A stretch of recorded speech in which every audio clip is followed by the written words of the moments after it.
मुस्तकिल है ये हिजर हवा। मुझे नहीं जाना कहीं, इतना शौक है ना तो खुद चली जा। वैसे आखिर मसला क्या है? कहीं ऐसा तो नहीं कि आपको मुस्कान के साथ रज़ा तो कह रहा था कि उसने प्लान कैंसिल कर दिया।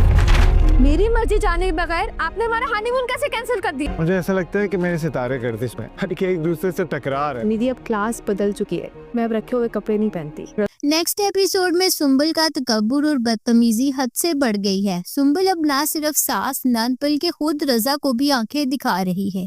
जब उसे पता चला कि रज़ा ने उससे पूछे बगैर हनीमून का प्रोग्राम कैंसिल कर दिया है तो वो गुस्से से बाहर हो गई और रज़ा को मुस्कान के नाम के ताने देने लगी। सुंबल का कहना है कि अब उसकी क्लास बदल चुकी है और वो पुराने कपड़े नहीं पहनती।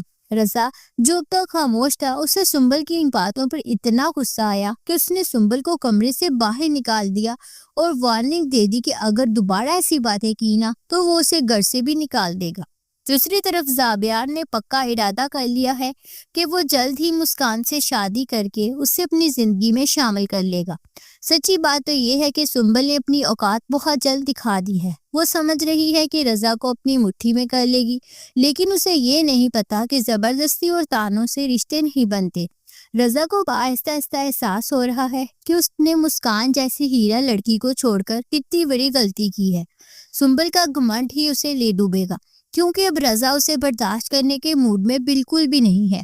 उधर ज़ाबियार की सच्ची मोहब्बत अब रंग लाने वाली है और मुस्कान की जिंदगी में खुशियां भी वापस आने वाली हैं। अब देखना ये है कि क्या रज़ा सुंबल को तलाक देकर मुस्कान के पास वापस जाएगा।